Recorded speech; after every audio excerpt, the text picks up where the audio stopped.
Hello everyone, this is Indra Vikram. Welcome to social school. अब तक आप हड़प्पन सिविलाइजेशन में ये बहुत अच्छे से समझ चुके हो कि क्राफ्ट का जो प्रोडक्शन है वो कितना डाइवर्स है, कितने वैरायटी ऑफ मटेरियल्स जो है वो क्राफ्ट प्रोडक्शन में इस्तेमाल होते हैं, है ना। लेकिन ये जो क्राफ्ट प्रोडक्शन होता था हड़प्पा में, ये कहां कहां से मटेरियल लाकर इसको अंजाम दिया जाता था। तो आज का जो सब्जेक्ट मैटर है, आज का जो वीडियो है वो इसी के ऊपर है कि हम हड़प्पा में जो क्राफ्ट प्रोडक्शन देखते हैं, उस क्राफ्ट प्रोडक्शन के लिए जो रिक्वायर्ड मटेरियल्स होते थे, रिसोर्सेस होते थे, उनको हड़प्पन्स कैसे ऑब्टेन करते थे। यानी इस पूरे सिविलाइजेशन में जो मटेरियल्स है उनको प्रोक्योर करने की, मतलब उसको ऑब्टेन करने की, उसको लाने की क्या क्या रणनीतियां, क्या क्या स्ट्रेटजीज होती थी। तो शुरू करते हैं, strategies for procuring materials. So it is obvious, मतलब ये बहुत क्लियर है हमें, अभी तक हम जितना पढ़ चुके हैं उस पढ़ाई के हिसाब से हमें ये बहुत क्लियर है, ऑब्वियसली है कि variety of materials was used. यानी कि क्राफ्ट प्रोडक्शन में बहुत सारे तरीकों के डिफरेंट डिफरेंट वैरायटीज के मटेरियल्स जो हैं वो इस्तेमाल होते थे। वैरायटी ऑफ मटेरियल, आपने देखा कि स्टोन, अब बहुत अच्छे से पढ़ चुके हो पिछले वीडियो में, क्राफ्ट प्रोडक्शन वाले वीडियो में, कि डिफरेंट टाइप्स ऑफ स्टोन्स वर थे। जैसे कार्नेलियन की बात करी थी हमने, ठीक है, जस्पर्स की बात करी थी हमने, क्वार्ट्ज की बात करी थी हमने, स्टेटाइट की बात करी थी हमने। So different types of stones were used, ठीक है। फिर आपने देखा था कि मेटल्स का भी तो इस्तेमाल करते थे, कितने सारे ऑर्नामेंट्स बने हैं, ज्वेलरीज बनी हैं, पॉटरी यानी यूटेंसिल्स, बर्तन वगैरह बने हैं, तो मेटल्स का यूज हुआ है।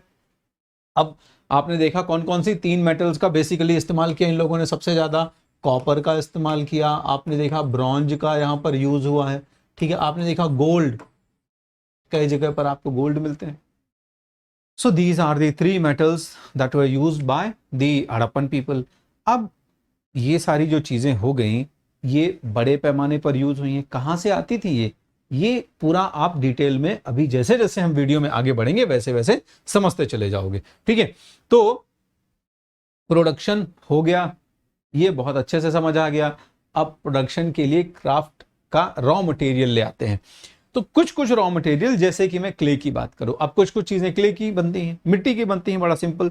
तो क्ले ऑब्टेन करना बड़ा इजी है, क्योंकि पूरा जो एरिया है, ये एरिया जो है वो रिवर्स के आसपास है। पूरा सेटलमेंट जो है वो इंडस वैली नदी घाटी है, सिंधु नदी घाटी के पास में है।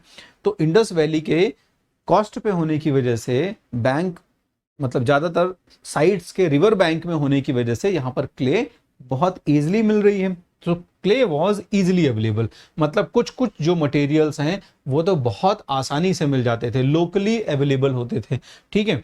लेकिन कुछ कुछ ऐसे मटेरियल्स होते थे जो बाहर से मंगाने पड़ते थे हर जगह पर। जैसे मान लो किसी पर्टिकुलर जगह पर अगर उसका प्रोडक्शन हो रहा है, तो हो सकता है मिले भी और नहीं भी मिले, या फिर उस चीज को प्रोड्यूस करने के लिए हर एक चीज तो वहां पे नहीं मिल सकती। जैसे मान लो अगर मैं बात करूं कि आप नागेश्वर और बालाकोट की बात कर रहे थे, तो वहां पे क्राफ्ट प्रोडक्शन हो रहा है बड़े पैमाने पर, लेकिन चन्हूदड़ों में बड़े पैमाने पर हो रहा है। लेकिन क्या चन्हूदड़ों में सारे अवेलेबल रिसोर्सेस हैं? अब मान लो कि कोई मूर्ति बनानी है, तो उस मूर्ति को बनाने के लिए आपको कुछ प्रीशियस स्टोन चाहिए, गोल्ड चाहिए।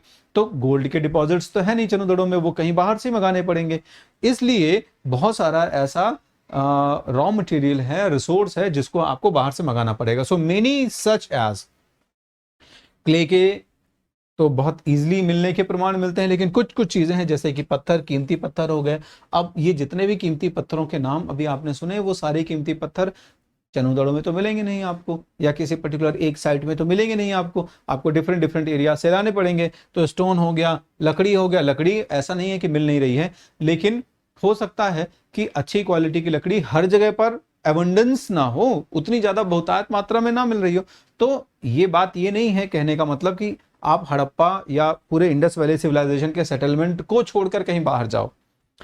हम इस पूरे वीडियो में बहुत अच्छे से समझेंगे जो मटेरियल प्रोक्योरिंग की स्ट्रेटजी है इनकी, कि जो छोटी छोटी साइट्स थी ना, इन साइट्स के बीच में भी जो ट्रेड रिलेशंस थे वो थे। मतलब जैसे साइट नाम हो गई ए, मान लो हड़प्पा हो गई, अब साइट हो गई बी मोहनजोदाड़ो, या मान लो राखीगढ़ी या कालीबंगा, या चन्हूदड़ो या कोई और साइट होगी। तो अब वहां से यहाँ पे कुछ सामान आ रहा है, तो वहां से बन के यहाँ पे सामान आ रहा है जिस चीज की यहाँ पे शायद उतनी अवेलेबिलिटी नहीं है। क्लियर है? तो लकड़ी की बात ऐसा नहीं है कि हड़प्पा में नहीं रही होगी, लेकिन हो सकता है उतनी अच्छी क्वालिटी की लकड़ी या जिस चीज का बेसिकली कोई ऐसा यूज रहा होगा वहां पे, वो लकड़ी से मिलके, जैसे मान लो लैडल, करछी वगैरह हो गए, ठीक है, या फिर लकड़ी का कोई और दूसरा मटेरियल हो गया, टूल हो गया, अब वो शायद दूसरे जगह पर ज्यादा बेस्ट क्वालिटी का बनता रहा होगा और वहां से बन के यहाँ आता रहा होगा। तो इनका जो ट्रेड है वो पूरे इंडस वैली के एरिया में भी हो रहा होगा। कुछ कुछ चीजें इनको बाहर से ही मंगानी पड़ती थी, तो हम दोनों समझेंगे यहाँ पे। तो टिम्बर, लकड़ियां वगैरह, मेटल्स, अभी आपने देखा बहुत सारी ऐसी मेटल्स हैं जो प्रॉपर हर जगह पर अवेलेबल नहीं है, मतलब कुछ जगह पर अबंडेंस में है, तो वहां से फिर उस मेटल को या उस मेटल से बने ऑब्जेक्ट को लेके आना पड़ेगा दूसरी साइड्स में। तो हम यहाँ पर अभी क्या कर रहे हैं, उस चीज को समझ रहे हैं कि कैसे इस पूरे सेटलमेंट के अंदर डिफरेंट डिफरेंट जो साइट्स हैं इनके बीच में भी आपस में क्या था, आदान प्रदान था और मटेरियल एक जगह से दूसरी जगह जाता रहा होगा। ठीक है, अभी कैसे जाता था इसके बारे में अब हम यहां से बेसिकली समझते हैं। तो हमारे पास कुछ एविडेंसेस हैं, ठीक है ना। क्या एविडेंसेस हैं? टेराकोटा, टेराकोटा आपको बहुत अच्छे से पता है। तो बेक्ड क्ले यानी जो मिट्टी है इसी को पका के इस तरीके के जो टॉय, खिलौने वगैरह बनाए जाते थे, तो बेक्ड क्ले के बने हुए जो टॉयज हैं इन्हीं को आप कहते हो टेराकोटा टॉय, ठीक है ना। तो टेराकोटा के आपके पास क्या है, बहुत सारे टॉयज हैं यहाँ पर, स्पेशली बुलक कार्ट यानी कि बैलगाड़ी मिली हुई है।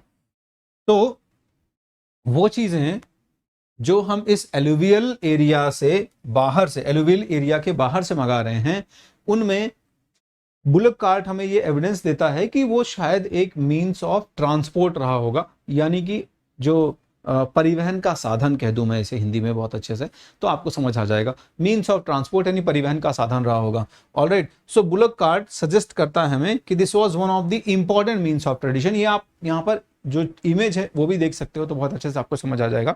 इस इमेज में आप देख पा रहे हो कि आपको क्या दिख रहे हैं, ऑक्सन या बुल्स दिख रहे हैं, ठीक है, बैल दिख रहे हैं।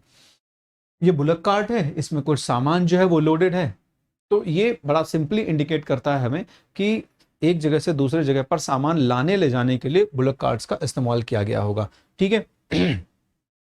ट्रांसपोर्ट करने के लिए, गुड्स का ट्रांसपोर्ट करने के लिए, यानी जो वस्तुएं हैं उनका परिवहन करने के लिए एक जगह से दूसरी जगह पर या एक साइड से दूसरे साइड पर, ठीक है। इसके अलावा शायद लोगों के भी आवागमन का एक इंपॉर्टेंट साधन रहा होगा ये, यानी कि लोग भी जब एक साइड से दूसरे साइड जाते रहे होंगे, ठीक है, लैंड रूट्स के थ्रू, तो फिर शायद वो बुलक कार्ट्स का इस्तेमाल करते रहे होंगे। ऑलराइट, इसके अलावा riverine routes, riverine routes simply means river के तट से लगे हुए जमीनी रास्ते। अब मान लो कोई रिवर फ्लो हो रही है, ठीक है, अब ये रिवर फ्लो हो रही है, इस रिवर के कॉस्ट में कई सारे सेटलमेंट्स हैं, एक सेटलमेंट हो गया फिर दूसरा सेटलमेंट हो गया, तो कई सारे सेटलमेंट्स को कनेक्ट करते चलती है। तो रिवरेन रूट्स जो है along the Indus and it's tributaries, Sindhu नदी और उसकी जो बाकी की ट्रिब्यूटरीज हैं, झेलम, चिनाब, रावी, ब्यास और सतलज, तो ये जो रिवर्स हैं ट्रिब्यूटरीज हो गई इंडस की, इनके आसपास के, इनके बैंक्स के, इनके किनारों पर जो सेटलमेंट है, इन सेटलमेंट्स में भी जो आवागमन होता था उनका इस्तेमाल उन तक आने जाने के लिए ये लैंड रूट्स का इस्तेमाल किया जाता था। मतलब हो सकता है नदी के आसपास के किनारे ज्यादा इजी इसलिए उनके लिए रहे होंगे कि वो कनेक्ट करते रहे होंगे एक साइड से दूसरे साइड को, तो उनको लगा होगा कि शायद हम नदी को फॉलो करते हुए ज्यादा जल्दी पहुंच जाएंगे। पुराने तरीके जो हैं उनमें ये एक बहुत इंपॉर्टेंट मार्क है, ध्यान रखिएगा कि नदी को फॉलो करते हुए कई बार, जैसे मान लो आप जंगली एरिया में कहीं फंस गए, ठीक है, जंगल में खो गए, तो अब आपको अगर सेटलमेंट में पहुंचना है तो नदी अगर आपको मिल गई कहीं पर, तो बस नदी का एरिया फॉलो करते चलो, चाहे वो कैसा भी, कितना भी बीहड़ और कॉम्प्लिकेटेड हो, लेकिन अगर आप नदी का रास्ता फॉलो करते रहोगे तो आप सेटलमेंट वाले या मैदानी इलाकों में पहुंच जाओगे बड़े आसानी से। बाकी वैसे जंगल में घूमते रहो तो शायद आप जंगल में भटकते रहो और बड़ी दिक्कत हो जाए। तो ये एक बड़ा ईजी मार्क होता था कि नदी बहती बहती बहती डिफरेंट साइड्स को कनेक्ट कर रही है, तो हम जाते रहेंगे अगर नदी की कॉस्ट को कनेक्ट करके, तो हम सेटलमेंट्स में अलग अलग पहुंचते रहेंगे। इसके अलावा कोस्टल रूट्स, मतलब अब आपको पता है कि अभी बड़े लेवल पर देखोगे जब इंटरनेशनल ट्रेड, इंटरनेशनल का मतलब है जब एक साइड पूरा सेटलमेंट, इंडस वैली सेटलमेंट की बात कर दूं मैं, इंडस वैली का जो पूरा सेटलमेंट है, जब ये जो है दूसरे सेटलमेंट्स के साथ में कांटेक्ट करेगा तो फिर यही वाला रास्ता वो अपनाएंगे, लेकिन यहां पर वो समुद्री जो तट है इस तट को फॉलो करते हुए एक साइड से दूसरे साइड पर या एक सेटलमेंट से दूसरे सेटलमेंट पर पहुंचने की कोशिश करेंगे। तो बड़ा इजी इनके लिए ये होता था और बुद्धि भी बढ़िया लगाते थे कुल मिला के, ठीक है। तो होपफुली ये क्लियर हो गया होगा, एक तरीका क्लियर हुआ कि riverine routes, coastal routes, bullock carts, ये जो हैं वो कुछ कुछ ऐसे साधन हो गए जिनके द्वारा पहुंचा जा सकता था, या मटेरियल्स या जो रिसोर्सेस हैं इनको प्रोक्योर करने के लिए यहां से ऐसे आया जा सकता था। आगे बढ़ते हैं, तो अब हम और डीपली समझ रहे हैं इसको। So material from the sub continent and beyond. तो सबसे पहले तो हम ये देख रहे हैं कि विद इन इंडस वैली, ठीक है, so with in Indus valley सब कॉन्टिनेंट, यानी कि उसी एरिया में जहां पर वो सेटलमेंट है, और सेटलमेंट के साथ साथ उस पूरे एरिया को, जिसे हम आज सब कॉन्टिनेंट का एरिया कहते हैं, इस एरिया में से ही प्रोक्योरिंग जो की जा रही है, ठीक है। तो सब कॉन्टिनेंट एंड बियॉन्ड मतलब उस पर्टिकुलर सेटलमेंट और थोड़ा सा आसपास का जो एरिया है वहां से मटेरियल्स को कैसे प्रोक्योर किया गया होगा। चलो, so the Harappans procured materials from craft production in various ways, that is very clear to us now. For instances, उदाहरण के लिए कैसे वो डिफरेंट मटेरियल्स को ऑब्टेन किए। दे एस्टैब्लिश सेटलमेंट्स, ठीक है, जैसे उन्होंने कुछ कुछ सेटलमेंट्स ही डेडिकेटली सेटलमेंट, जैसे चन्हूदड़ो हो गया, नागेश्वर बालाकोट हो गया, ये डेडिकेटेड सेटलमेंट। नागेश्वर बालाकोट पाकिस्तान में पड़ता है, आज के डेट में अगर आप इसको ढूंढने के लिए जाओगे तो पाकिस्तान में आपको मिल जाएंगे, ये दोनों साइड्स मिल जाएंगी, ठीक है ना। तो नागेश्वर और बालाकोट ये दो जगह हैं, अब इनको डेडिकेट ही कर दिया गया था, ठीक है ना, शेल प्रोडक्शन के लिए। शेल आपको समझते हो कि नदी के आसपास जो है वो एक तरीके का कैल्शियम कार्बोनेट का जो वो मिलता है आपको, शेल कवरिंग मिलती है ना। तो शेल देखा है आपने, बहुत सभी लोगों ने देखा होगा। तो शेल्स के बने हुए जो क्राफ्ट्स हैं या शेल से रिलेटेड जो वर्क है उसके लिए डेडिकेट कर दिया, क्यों, शायद अबंडेंस में वहां शेल मिलता रहा होगा, तो उन्होंने डेडिकेट कर दिया इस साइट को फॉर द शेल और द वर्क और the craft related to shell. फिर साइट्स वेयर लाइक शोर्तुगाई, जो कि अफगानिस्तान, दूर अफगानिस्तान में है, ठीक है ना। यहां पर क्या है, कुछ प्रीशियस स्टोन मिल जाते थे, लैपिस लाजुली। तो यहां पर दूर जगहों पर कुछ साइट्स, जैसे कि शोर्तुगाई की बात कर रहे हैं हम अफगानिस्तान में, यहां पर इन्हें प्रीशियस स्टोन मिल जाते थे। प्रीशियस स्टोन जैसे कि लैपिस लाजुली। लैपिस लाजुली एक तरीके का बहुत महत्वपूर्ण पत्थर है। लैपिस लाजुली आपने और भी क्लास 11th में भी सुना होगा, जब आप मेसोपोटामिया में थे, बहुत अच्छे से पढ़ा ना। वारका हेड जो थी उसकी आंखों में लगा था, नीली आंखें बनाई गई थी उसकी लैपिस लाजुली यूज करके। तो ये ब्लू स्टोन जो है, नीले कलर का एक पत्थर होता है, ठीक है, जो कि कहाँ मिल जाएगा आपको, यहाँ अफगानिस्तान के आसपास मिल जाएगा। अब ये बहुत ही प्रीशियस था, बहुत इंपॉर्टेंट था, ज्वेलरी में इसको इस्तेमाल करते थे, जो मूर्तियां वगैरह बनती थी और दूसरे क्राफ्ट्स बनते थे उसमें ये ब्लू स्टोन इस्तेमाल किया जाता था। तो अब ये डेडिकेटेड साइट हो गई, नागेश्वर बालाकोट हो गया, ये डेडिकेटेड हो गया शेल के लिए, ठीक है। तो ये मतलब समझ रहे हो क्या कहना चाह रहा है, ये कहना चाह रहा है कि उन्होंने बाकायदा सेटलमेंट ही बना लिया वहां पर, उन साइट्स पर, उन एरियाज पर जहां पर कोई पर्टिकुलर एक रिसोर्स या मटेरियल ज्यादा एबंडेंस में है, ज्यादा बहुतायत मात्रा में उपलब्ध है, ठीक है। ऑल राइट, सो लैपिस लाजुली हो गया, ठीक है, शेल हो गया। लोथल गुजरात में है, ये इंपॉर्टेंट साइट, ठीक है, गुजरात में ये हड़प्पा की एक बहुत महत्वपूर्ण या इंडस वैली की एक बहुत महत्वपूर्ण साइट है, ठीक है। तो लोथल जो है वो कार्नेलियन का सोर्स था, ठीक है, कार्नेलियन का सोर्स था, ठीक है। आज भी आप चले जाएंगे, ये भरूच के आसपास का जो इलाका है, यहाँ पर आपको ये जो कीमती पत्थर है कार्नेलियन, रेड कलर का थोड़ा सा आपको मिलता है, ये रेडिश टाइप का, ये बहुत इजीली मिल जाएगा। इसके बाद स्टेटाइट, ये जिसे आप सोप स्टोन भी कहते हैं स्टेटाइट को, ठीक है।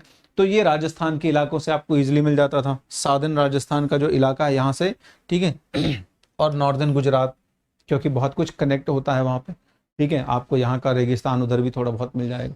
तो सदर्न राजस्थान और नॉर्दर्न गुजरात जो है, यहाँ के जो आपके रीजन्स हैं, यहाँ से आपको स्टेटाइट मिल जाएगा। तो इन जगहों पर उन्होंने सेटलमेंट ही कर लिया, मतलब वहाँ का सेटलमेंट डेडिकेटेड ही इसलिए था कि यहाँ इसलिए लोग रहें ताकि ये लोग पर्टिकुलर टाइप के क्राफ्ट्स को प्रोड्यूस कर सकें। कुछ कुछ मेटल्स कौन सी मेटल है अभी हम और समझते हैं। इसके अंदर अभी और वीडियो में आपको आगे पता चल जाएगा कि कौन सी पर्टिकुलर मेटल थी जो कि राजस्थान से ऑब्टेन होती थी। होपफुली ये क्लियर हो गया होगा। आगे बढ़ूं मैं अगर, तो another strategy for procuring raw material में have been to send expeditions. अब पहले तो उन्होंने क्या कर लिया, सेटलमेंट कर लिया, ये क्लियर हो गया, ठीक है। तो पहले तो उन्होंने उन जगहों पर सेटलमेंट ही कर लिया, उन जगहों पर सेटल ही हो गए वो जहां पर उन्हें मटेरियल्स मिले या रॉ मटेरियल्स अवेलेबल थे। इसके अलावा दूसरा तरीका था कि भाई अभियान भेजो या कुछ लोगों को भेजो, कुछ ग्रुप ऑफ पीपल्स को भेजो जो कि ढूंढें, ठीक है। So they send expeditions to areas such as the Khetri region of Rajasthan. अब मान लो कुछ पर्टिकुलर ऐसी रिक्वायरमेंट्स हैं जो समझ नहीं आ रही कहां से पूरी करें, तो फिर उन्होंने घुमाया लोगों को, उन्होंने भेजा, एक्सपीडिशंस भेजे, भाई ग्रुप ऑफ पीपल जो है वो जाओ यार ढूंढो, थोड़ा सा पता लगाओ कि ये चीज कहाँ कहाँ मिल सकती है, इस एरिया में घूमो। घूमते घूमते उनको पता चला, ठीक है। जैसे उदाहरण के लिए कॉपर, तो कॉपर बहुत ही इंपॉर्टेंट था, ठीक है। चाहे वो बर्तन हो, चाहे वो क्राफ्ट्स हो, चाहे वो ऑर्नामेंट्स हो, बहुत सारी चीजें कॉपर से मिलकर बन रही थी, टूल्स डिफरेंट डिफरेंट टाइप के बन रहे थे। तो कॉपर खोजने के लिए ये लोग निकले, एक्सपीडिशन इनका निकला, और ढूंढते ढूंढते ये लोग पहुंच गए राजस्थान के खेतड़ी नाम की जगह पे, ठीक है। तो खेतड़ी जो रीजन है राजस्थान का, ठीक है। इसके अलावा अभी एक और देखोगे यहाँ पे हम बात करेंगे, डेडिकेटेड है पूरा वो इलाका ही, वो भी एक अपने आप में एक सेटलमेंट है, ठीक है। गणेश्वर जोधपुर का जो सेटलमेंट का एरिया है, इसी वीडियो में उसके बारे में बात करूंगा, वहां वो भी इसी रीजन में आता है, ठीक है। तो खेतड़ी का जो पूरा रीजन है, यहाँ पर अबंडेंस में आपको कॉपर मिल गए। अभी एक्सपेडिशन ढूंढ के आया, फिर उसके बाद बताएगा कि यहाँ से हमको इजिली कॉपर मिल सकता है, कॉपर के डिपॉजिट्स हैं वहां पर। चलो इसके अलावा कुछ और, अब जो कॉपर मिल गया, कॉपर के अलावा फिर और दूसरी मेटल्स ढूंढना है, तो फिर और ढूंढते चले गए, है ना। ऊपर नॉर्थ वेस्ट की तरफ गए, देखे नहीं मिल रहा है, तो फिर पूरे सब कॉन्टिनेंट में घूमे, नीचे दक्षिण भारत की तरफ गए। साउथ की तरफ जब पहुंचे तो उनको गोल्ड मिला। आज भी आपको पता है कि बहुत सारी कुछ माइंस हैं आपको, ठीक है ना। KGF वगैरह देखी कि नहीं, मूवी देखी होगी तो आइडिया होगा। तो आपको जो गोल्ड की माइंस हैं वो साउथ की तरफ मिल जाएंगी। तो दक्षिण भारत से गोल्ड लेके आ गए, सोना लेके आ गए, क्लियर है। तो ये expeditions, so these expeditions established communications. अब इससे दो चीजें हुई, एक तो रिसोर्सेज तो पता चले ही, साथ साथ ये हमें एक और इशारा कर रहा है कि दक्षिण भारत का इतिहास भले आपको बहुत लेट पढ़ने को मिलता है, लेकिन दक्षिण भारत में भी शायद कुछ सेटलमेंट्स रहे होंगे। अब किस तरह का सेटलमेंट रहा होगा, शायद हड़प्पा के लिटरेचर्स या हड़प्पा की जो स्क्रिप्ट है वो बहुत क्लियर होती है हमारे लिए, तो हमें और अच्छे से दक्षिण भारत का जो प्राचीन इतिहास है वो भी पता चल जाता, ठीक है। तो ये लोग जो एक्सपीडिशंस करते थे, इन एक्सपीडिशन से ये चीज क्लियर हो जाती थी कि भाई एक तरीके से कम्युनिकेशन जो एस्टैब्लिशमेंट होता था नॉर्थ और साउथ का या डिस्टेंट रीजन्स का, ये एक इंपॉर्टेंट लैंडमार्क अचीवमेंट होती थी इसमें, ठीक है ना। चलो, occasional finds of Harappan artifacts, जैसे कई बार एक्सकेवेशंस के दौरान अलग अलग जगहों से हमें हड़प्पा के आर्टिफैक्ट्स, यानी ऐसे आर्टिफैक्ट्स जो कि हड़प्पा के रीजन को बिलोंग करते हैं, ये हमें उदाहरण के लिए जैसे स्टेटाइट की माइक्रो बीड्स हो गई, मतलब स्टेटाइट की बनी हुई छोटी छोटी बीड्स हो गई, ठीक है, मनके हो गए माला के, इन एरियाज में मिले हैं। साउथ की तरफ भी मिले हैं आपको। अब ये इंडिकेट करता है कि डेफिनेटली एक्सपीडिशन ही रहे होंगे, या फिर कुछ ना कुछ तो ऐसा आवागमन या कुछ ना कुछ इस तरीके का कांटेक्ट रहा होगा जिसकी वजह से वहां के आर्टिफैक्ट्स यहाँ पर लोग लेके आए होंगे, ठीक है, या वहां से लोग यहाँ मूव किए होंगे, या नीचे साउथ की तरफ के लोग जो है वो इन एरिया में आए होंगे। कुछ ना कुछ इस तरीके का इनके बीच में कांटेक्ट रहा होगा, तभी तो इनके बीच में आर्टिफैक्ट्स का एक्सचेंज हुआ। तो हो सकता है ये जो मेटल्स थी, इन मेटल्स के एक्सचेंज के लिए इन्होंने अपने कुछ आर्टिफैक्ट्स दिए हों, बर्तन दिए हों, या कुछ और दूसरी चीजें दी हों। तो ट्रेड में ऐसा होता है ना, उस समय एक वस्तु के बदले वस्तु, बार्टर टाइप का ट्रेड होता था, बार्टर सिस्टम। तो सब कॉन्टिनेंट एंड बियॉन्ड में आपको क्लियर हो गया कि किन किन चीजों में, एक तो सेटलमेंट, ठीक है, और दूसरा एक्सपीडिशन। तो इस पूरे पैराग्राफ में आपको एक्सपीडिशन के बारे में समझा रहा है ये। चलो फिर मटेरियल्स फ्रॉम सब कॉन्टिनेंट एंड बियॉन्ड में आगे अगर हम बढ़े तो ये क्या कह रहा है, there is evidence in the Khetri, जिसकी हम बात कर रहे थे अभी डिटेल में। तो साउथ की तरफ आपको गोल्ड मिल गया। अब खेतड़ी राजस्थान का जो इलाका है, यहाँ पर आपको कॉपर के जो रिच डिपॉजिट्स मिले हैं। ये रिच डिपॉजिट्स एक डिफरेंट टाइप की, एक डिस्टिंक्टिव यानी एक अपने ही तरीके की कल्चर या सिविलाइजेशन के बारे में इंडिकेट करते हैं। मतलब यहाँ पर जो लोग रह रहे थे, यहाँ पर पहले से भी लोग रह रहे थे, शायद ये अर्ली सेटलमेंट से रिलेटेड रहा हो, ठीक है। तो यहाँ पर हमें गणेश्वर जोधपुर कल्चर, ये आप चले जाओ ना तो आपको जो नॉर्थ आपका नॉर्दर्न पोर्शन है ना, जो आपका नॉर्दर्न पोर्शन है, नॉर्थ ईस्टर्न राजस्थान का पोर्शन है, ठीक है, राजस्थान का, मतलब आज मॉडर्न टाइम पर मेरे ख्याल से सीकर, झुंझुनू और इस तरीके के जो इलाके हो गए, यहां पर आपको ये मिल जाएगा। इससे कहते हैं गणेश्वर जोधपुर कल्चर, ठीक है, जोधपुर कल्चर। यहां पर आपको बकायदा रिच डिपॉजिट्स मिलते हैं। किस चीज के? यहां पर रिच डिपॉजिट्स मिलते हैं आपको कॉपर के। ऑलराइट क्यों? जब आपने देखा, जब आपने बहुत अच्छे से इसको समझा, तो आपको यहां पर कुछ डिस्टिंक्टिव यानी कि विशेष तरीके का बर्तन, पॉटरी मिला है, ठीक है ना। मतलब यहाँ की जो बर्तन बनाने की जो एक पद्धति है, इसमें कॉपर की जो गुणवत्ता है, ये कंपैरेटिवली बाकी सेटलमेंट से, हड़प्पा के बाकी सेटलमेंट से, वो थोड़ी सी यूनिक या थोड़ी सी अच्छी क्वालिटी की है, माइट भी, ठीक है। तो यहाँ की जो डिस्टिंक्टिव नॉन हड़प्पन पॉटरी है, बर्तन है, यूटेंसिल्स हैं, ये आपको इंडिकेट करता है कि यहाँ पर कॉपर जो है वो ज्यादा अमाउंट में था। मतलब कॉपर के डिपॉजिट्स अबंडेंस में थे, माइट भी इसलिए प्योरिटी का लेवल रहा होगा या स्ट्रेंथ जो रही होगी वो बाकी के एरिया से थोड़ा सा बेहतर दिखती थी। तो इससे जो एक्सकेवेटर्स थे, जो आर्कियोलॉजिस्ट थे, इन्होंने अंदाजा लगा लिया कि यार यहाँ पर माइट भी, अब बाद में पता भी चल गया कि खेतरी के रीजन में कॉपर खूब सारा है, तो फिर ये चीज और क्लियर हो गई कि चूंकि यहाँ पर कॉपर था तो शायद यहाँ के जो लोग हैं वो कॉपर को सप्लाई करते रहे होंगे बाकी इलाकों में। Okay, so it is possible that the inhabitants of this region supplied copper to the Harappans. Very easy to understand कि यहाँ के लोगों ने जो कॉपर है इसको सप्लाई किया होगा बाकी जगह के लोगों को।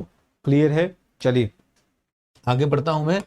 अब कॉन्टैक्ट विथ डिस्टेंट लैंड्स, हमारे पास एविडेंसेस हैं, इस चीज के भी एविडेंस हैं कि दूसरे दूर देश के लोगों के साथ में भी हड़प्पन्स के कॉन्टैक्ट्स हैं, ठीक है। कैसे हमारे पास ये एविडेंसेस हैं?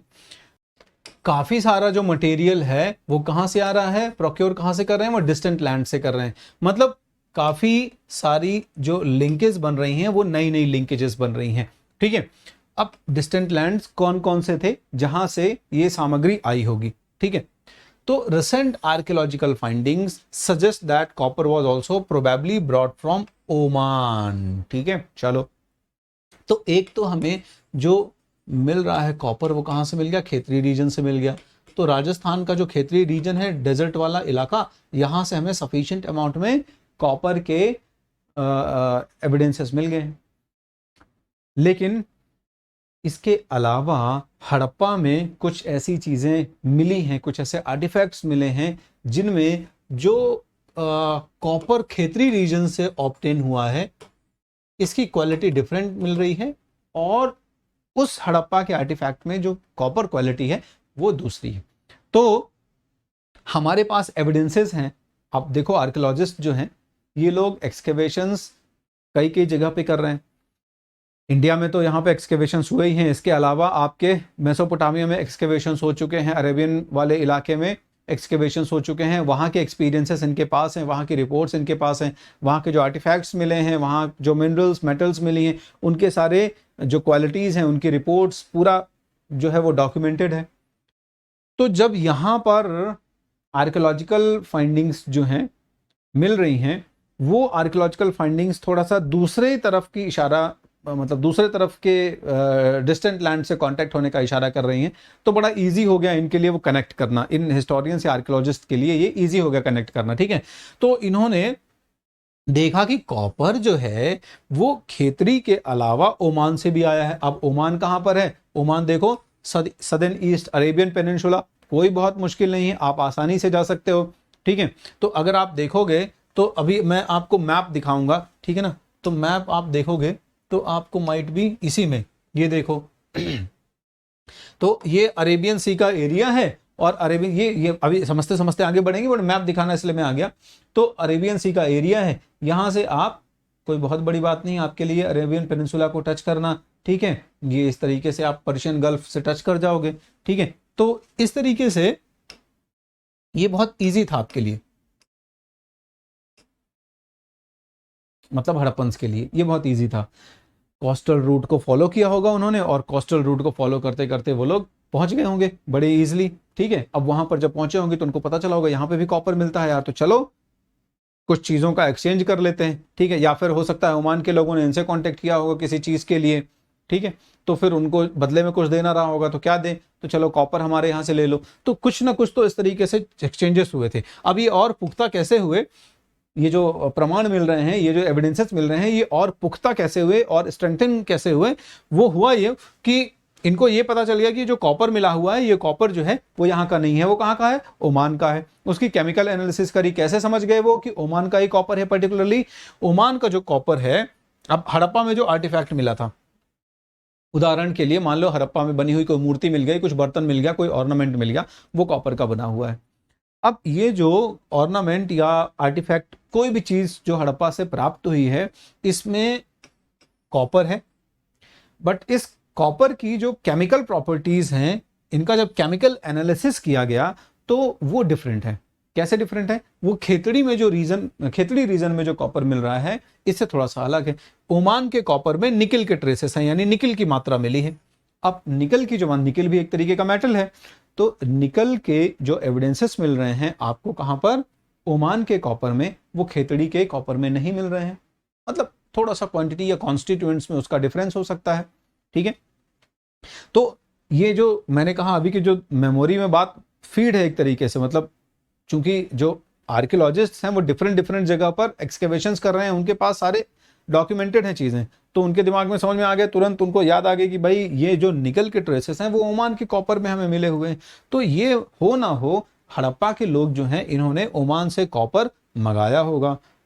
ठीक है, तो ओमानी कॉपर है ये चीज क्लियर हो गई। इसके अलावा एक तो ओमान का कॉपर तो मिल ही गया, दूसरी चीज अब आपको हड़प्पा की भी चीजें मिल जाएंगी ओमान में। ऐसा नहीं कि ओमान से कॉपर आया, हड़प्पा से भी चीजें गई कहां पर, ओमान। अब पहले क्या कैसे गया होगा ये, अब शायद दोनों जगह ऐसा कुछ बढ़िया लिखा या मतलब डिकोडेड करने वाली कुछ ऐसे लैंग्वेज में लिखा होता तो बड़ा इजी हो जाता हमारे लिए आज के समय में उस इतिहास को रिकंस्ट्रक्ट करना। So there are other traces of contact, मतलब मटेरियल्स को प्रोक्योर करने के हमें कुछ और मिलते हैं एविडेंसेस। हो सकता है ओमान के लोगों ने कांटेक्ट किया हो, क्यों, क्योंकि जो अब देखने में तो ऐसा ही लग रहा है, क्यों, क्योंकि कॉपर तो हड़प्पा के लोगों को वहां भी मिल रहा है, हड़प्पा के इंडस वैली के एरिया में ही, लेकिन ओमान के लोगों को जो चीज चाहिए वो उस एरिया में जल्दी नहीं मिलेगी, तो उसके लिए उनको बाहर निकलना ही पड़ेगा। तो हो सकता है उन्होंने सोचा होगा कि और अच्छी क्वालिटी के चीज के लिए हम कहाँ जाएं,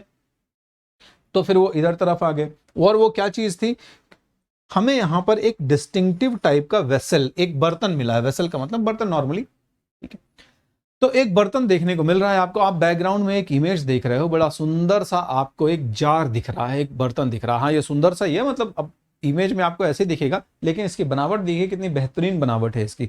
सो ये जो जार है, ये जो वेसल है, ये जो बर्तन है, ये मिट्टी का एक बर्तन है, ठीक है ना। तो लार्ज हड़प्पन जार, ठीक है, हमें ये मिला है। ये कहां से, ओमान से प्राप्त हुआ। वहां जब एक्सकेवेशंस हुए होंगे तो इनका दिमाग काम नहीं किया होगा कि भैया इस पूरे एरिया में अब इस तरह की मिट्टी तो मिलना मुश्किल है, तो यहाँ पर ही मिट्टी का बर्तन कैसे हो। बाद में फिर जब थोड़ा बहुत इनका है ना यहाँ से कांटेक्ट हुआ होगा, तब इनका वो दिमाग की बत्ती जली होगी कि अच्छा अच्छा ये जो है दूर से आया था कहीं से, तो वो दूर जगह जो है जहां से आया था वो हड़प्पन एरिया है या इंडस वैली का एरिया है। तो हड़प्पन जार मिला है। अब वो हड़प्पन जार में स्पेशलिटी क्या है, इसको बाकायदा कोट किया गया, इसके ऊपर एक थिक कोटिंग है ना, पॉलिशिंग है, एक तरीके की कोटिंग है, लेयर बनाई गई है। और वो कोटिंग काहे की है, वो ब्लैक क्ले की है, ठीक है, ब्लैक क्ले। तो एक ब्लैक क्ले की काले कलर की एक बाकायदा मोटी कोटिंग है इसके ऊपर। अब ये जो की गई है, ये कहां से मिलेगा भाई ब्लैक क्ले, ये आपको ओमानी साइट पे तो मिल गया, लेकिन ओमानी साइट में ब्लैक क्ले को ऑब्टेन करना पॉसिबल नहीं है, ठीक है। तो ओमान से मिल तो गया, अब दिमाग लगाया गया तो पता चला कि भाई ये यहाँ से आया होगा, इस एरिया से, इंडस वैली के एरिया से आया होगा, ठीक है। ब्लैक क्ले क्यों है, अब दिमाग लगाए कि यार क्या यूज़ किया होगा इन्होंने, तो माइट भी वो लोग कोई ऐसा रेगिस्तान का इलाका हो सकता है, पानी रखते रहे हों, या हो सकता है कुछ और पेय पदार्थ रखते रहे होंगे, दूसरे उनके अपने कुछ शौकीन टाइप के कुछ लिक्विड्स रहे हों, ठीक है।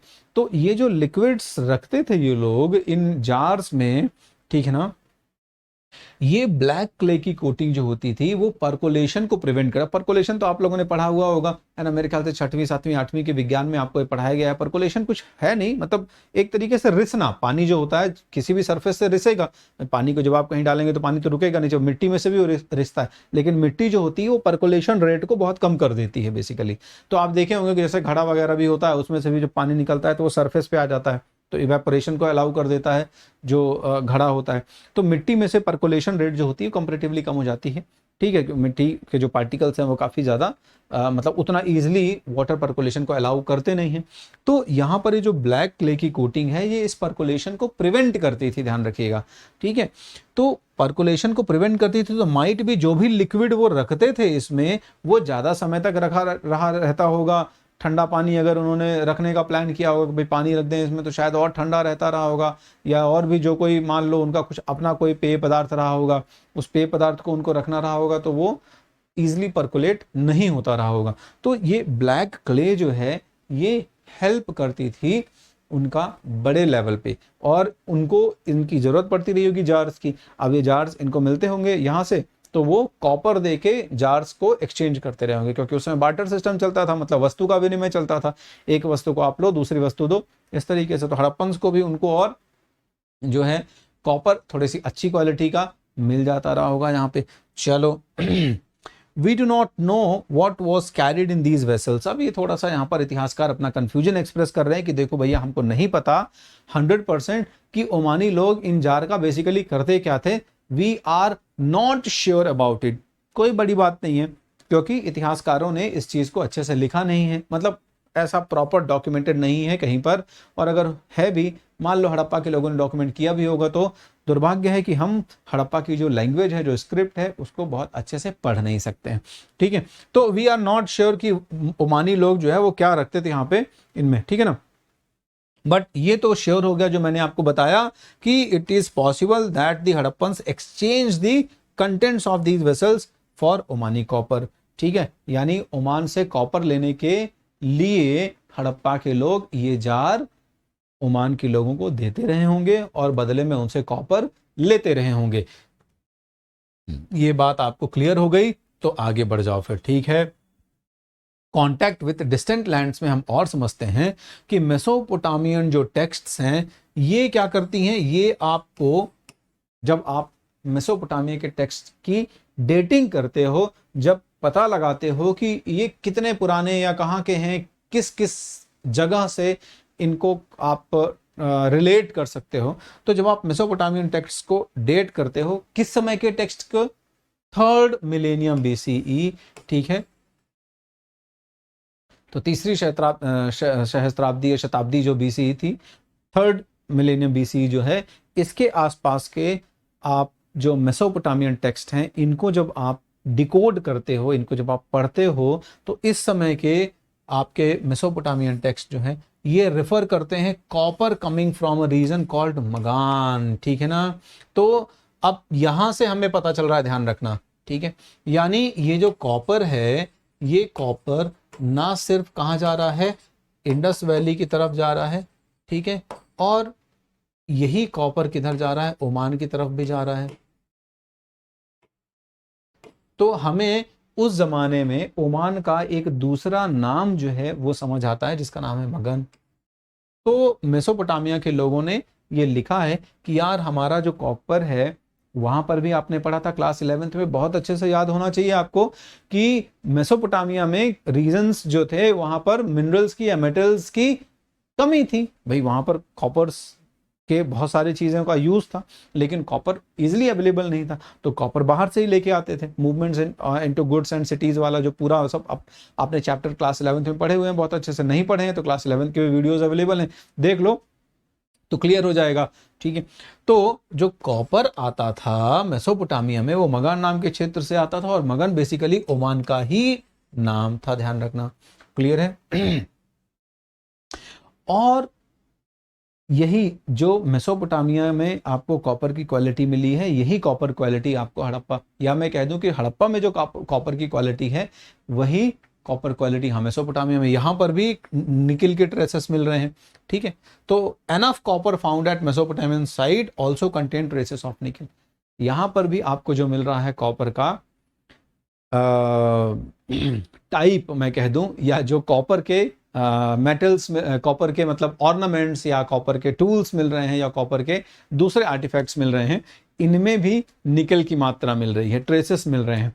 तो बड़ा इजी हो गया आर्कियोलॉजिस्ट के लिए ये चीज़ रिलेट करना कि अच्छा ये जो आया होगा ये डेफिनेटली ये ओमान के एरिया से ही आया होगा। और मगान उन्होंने रिलेट कर लिया, क्योंकि मान लो अगर कोई कंफ्यूजन वाली सिचुएशन बनती तो पहले मेसोपोटामिया के टेक्स्ट को उन्होंने पढ़ लिया और मेसोपोटामिया के टेक्स्ट में मगान नाम के एरिया से आए हुए कॉपर का जिक्र था, तो बाद में सेम क्वालिटी का कॉपर इनको कहाँ मिल रहा है, इंडस वैली एरिया से मिल रहा है। तो इनको समझ आ गया कि अच्छा ये माइट भी यही कॉपर जो कि मेसोपोटामिया में गया था, क्योंकि मेसोपोटामिया की कॉपर की क्वालिटी को उन्होंने बहुत अच्छे से स्टडी करा था। तो क्लियर हो गया इनको कि अच्छा यही कॉपर क्वालिटी मेसोपोटामिया में भी मिली थी हमें और यही कॉपर क्वालिटी यहाँ पर मिल रही, तो माइट भी ये कॉपर ओमान से आया होगा। फिर ओमान में भी क्लियर हो गया कि भैया ओमान में बहुत सारे जो जार और ये वेसल्स जो मटके वटके मिल रहे हैं ये वहाँ के हैं नहीं, तो ये हड़प्पा से बने हैं। तो माइट भी अब तो क्लियर ही हो गया कि हड़प्पा के जो लोग हैं इन्होंने मटके दिए होंगे अपने, अब बदले में क्या लें, तो चलो कॉपर ही दे दो हमको, हमको कॉपर की रिक्वायरमेंट रहती है, तो कॉपर ले लिया हड़प्पा के लोगों ने, यानी इंडस वैली सिविलाइजेशन के लोगों ने। तो बड़ा इजीली ये लिंक हो रहा है, कोई कंफ्यूजन आपको नहीं होना चाहिए, मेरे ख्याल से सबको बहुत अच्छे से क्लियर हो रहा होगा।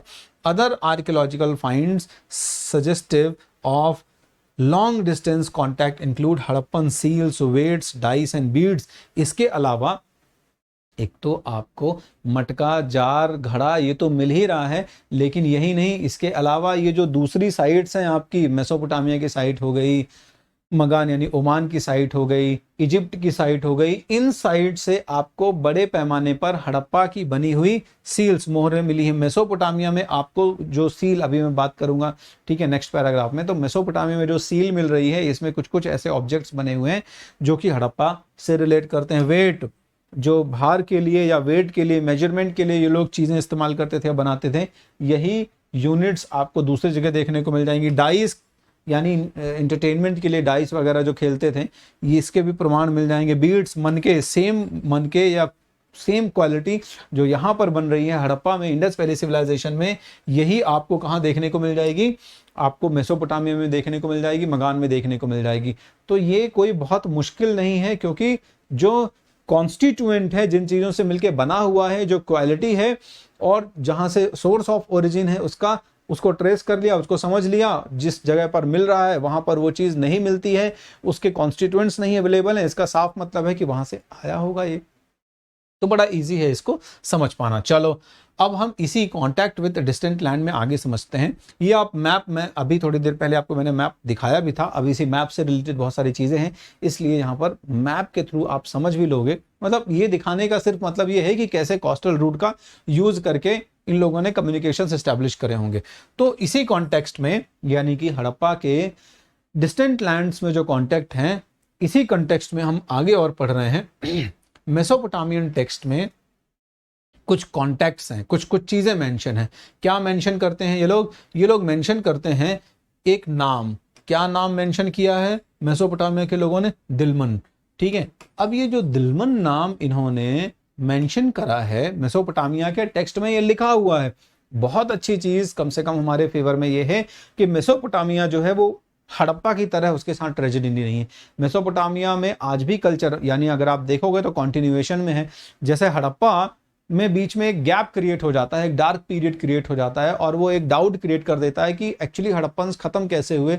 आज भी बहुत लोगों में एक डिबेट है, कुछ आर्यन इन्वेजन कहते हैं, कुछ कुछ कहते हैं, कुछ कुछ कहते हैं, लेकिन एग्जैक्टली कोई एक जो वो है, मतलब सॉलिड रीजन कि नहीं यही एक मात्र रीजन था जिसकी वजह से बाढ़ आ गई। तो बाढ़ ठीक है एक चीज है, लेकिन बाढ़ ने क्या इतना खत्म कर दिया कि 100% ट्रेसेस खत्म हो गए। ठीक है, उसके बाद के जो लोग हैं वो ऐसे क्यों नहीं है जो हड़प्पा की स्क्रिप्ट को 100% डिकोड कर रहे हो या कुछ कुछ डिकोड कर पा रहे हो। तो हम एक गैप या एक जो बीच में जो डार्क पीरियड है इसको ऑब्जर्व करते हैं हड़प्पा में, और ये मेसोपोटामिया में नहीं मिलता। मेसोपोटामिया के जो लोग हैं उन्होंने बहुत आसानी से चीज़ों को आगे कैरी करा है, और लैंग्वेज में कई कई मायनों में क्या है कि बहुत सिमिलैरिटीज रह गई, है ना, तो वो लैंग्वेज टूटे फूटे फॉर्म में आगे कैरी होती रही, तो उसका बेनिफिट मिल गया। तो यहाँ मेसोपोटामिया के जो टेक्स्ट हैं इनमें एक रीजन है, एक क्षेत्र है, एक पर्टिकुलर रीजन है, उससे कॉन्टेक्ट का जिक्र मिलता है, और वो रीजन है दिलमन। ठीक है, तो probably it was the island of Bahrain. ठीक है, ऐसा अंदाजा लगाते हैं जो इतिहासकार या पुरातत्वविद हैं यानी आर्कियोलॉजिस्ट्स हैं। ठीक है, ये लोग अंदाजा लगाते हैं कि माइट भी ये कुछ नहीं, ये बहरीन का क्षेत्र था। क्यों? क्योंकि बाकी दूसरे एविडेंसेस से हमें ये पता चलता है। ठीक है, जैसे मगान, तो मगान जो है इसका पुराना नाम उन्होंने ट्रेस किया होगा, तो पता चला कि ये ओमान को इंडिकेट करता है। वैसे ही बहरीन जो है उसके लिए दिलमन नाम का नाम इस्तेमाल किया जाता था। मेलुहा, ठीक है, तो मेलुहा को भी इन्होंने ट्रेस किया, तो पता चला कि मेलुहा वर्ड ये लोग बेसिकली यूज करते थे इंडस वैली के लोगों के लिए। मतलब मेसोपोटामियन टेक्स्ट में ये चीज क्लियर है कि मेसोपोटामिया के लोग क्या कह रहे हैं, ये लोग कह रहे हैं कि हमारा ट्रेड रिलेशन जो है, हम जो व्यापार कर रहे हैं वो किन किन लोगों के साथ में कर रहे हैं, किन किन रीजन्स के साथ में कर रहे हैं। तो ये चीज बहुत अच्छे से क्लियर हो गई।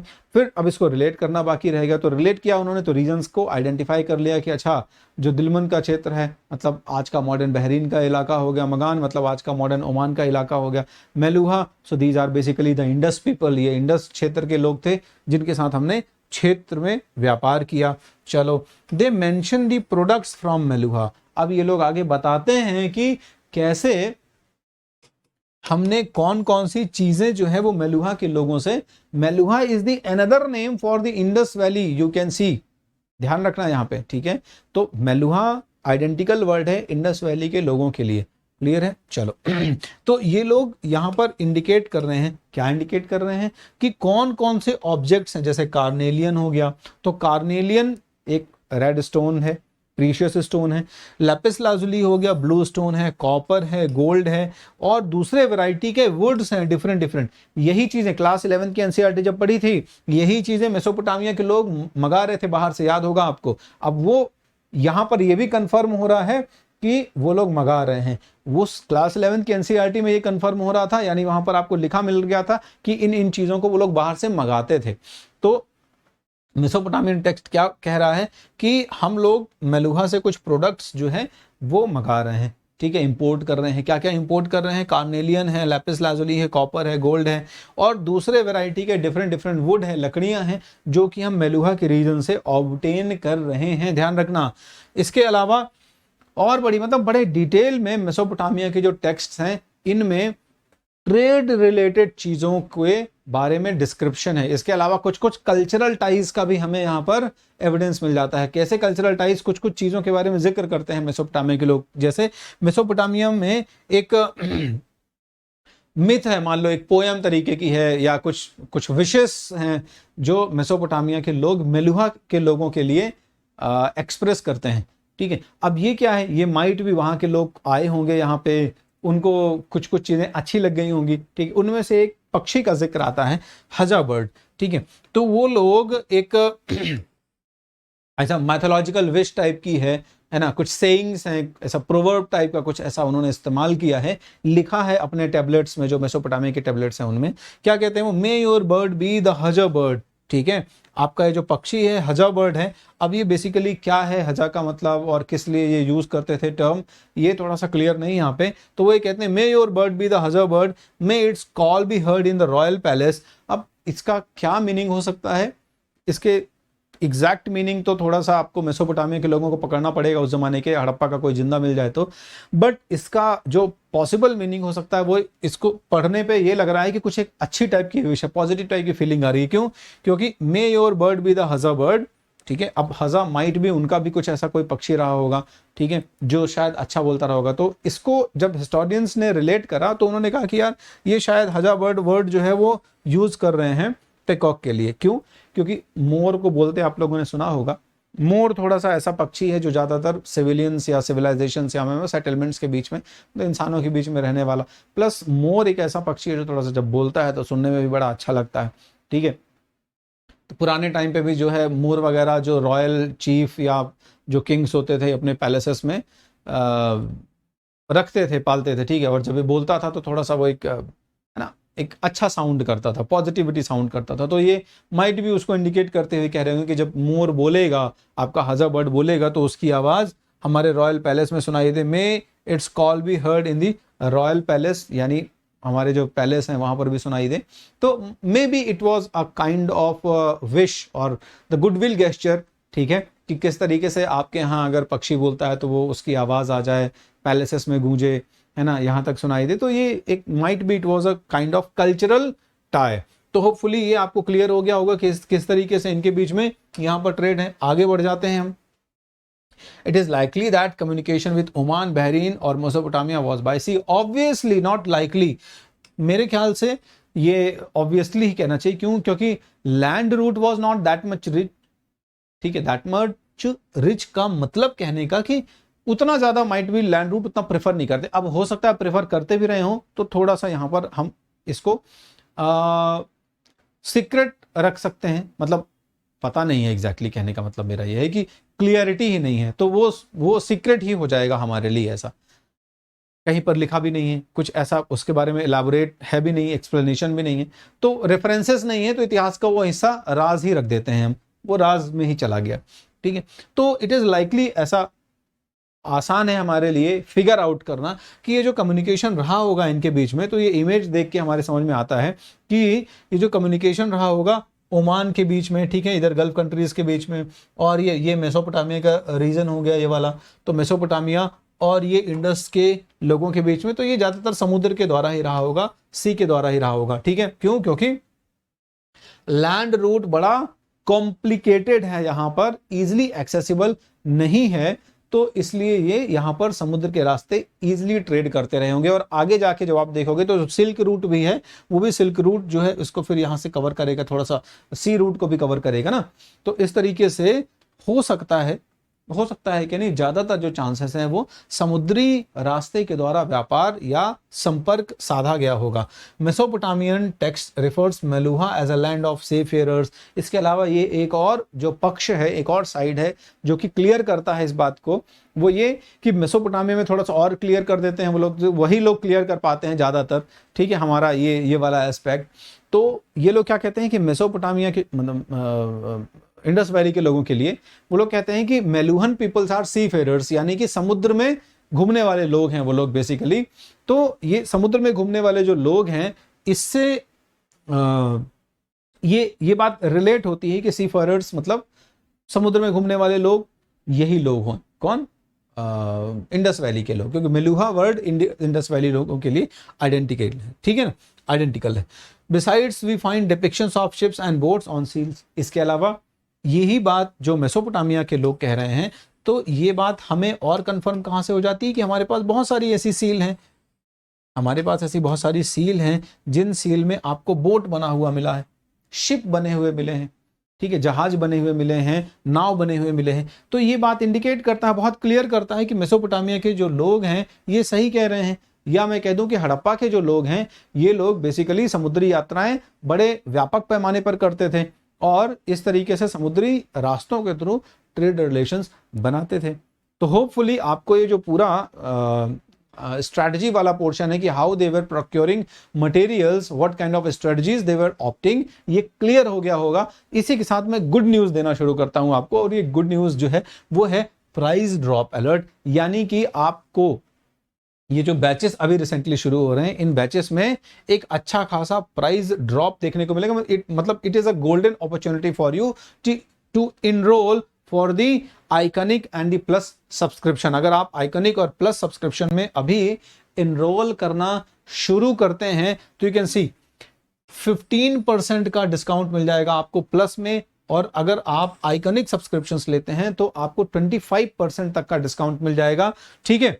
ये देखिए तो प्लस सब्सक्रिप्शन अगर मान लीजिए 12 मंथ का है, अब 12 मंथ का प्लस सब्सक्रिप्शन लेते हैं जो कि आपको पहले पड़ रहा था 16,999 का, वो after the discount, after applying the 15% discount, ये आपको पड़ जाएगा 14,449 का।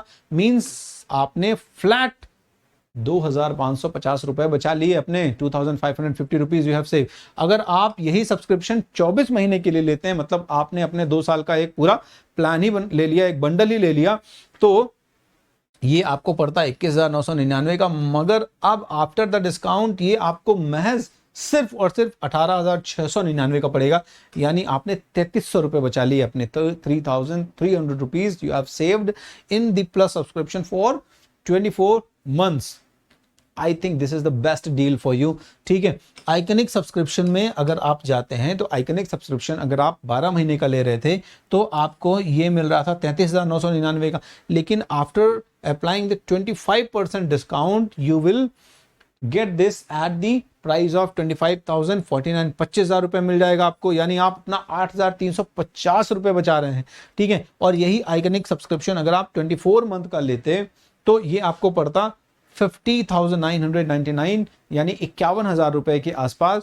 और अब यही सब्सक्रिप्शन आपको मिलेगा 38,249 रुपीज का, यानी आपने 12,750 रुपए बचा लिए। That is a big amount my dear friends, big amount. ठीक है, तो ये सब्सक्रिप्शन जो है अभी चल रहा है, मतलब ये डिस्काउंट अभी चल रहा है, और आपके लिए इन बैचेस में एनरोल करने का ये बेस्ट मौका है। तो इस मौके को बिल्कुल मत गवाइए और जल्दी से जल्दी ये जो बैचेस हैं आपके आइकनिक के और प्लस के, इनमें एनरोल करिए। इनको एनरोल करने के दौरान don't forget to use the code Indra. ठीक है, आप जब ये बैचेस में डिस्काउंट लेने जाएंगे तो आप ये कोड करें, लगाएं, यानी इंद्र वाला जो कोड है वो लगाएं।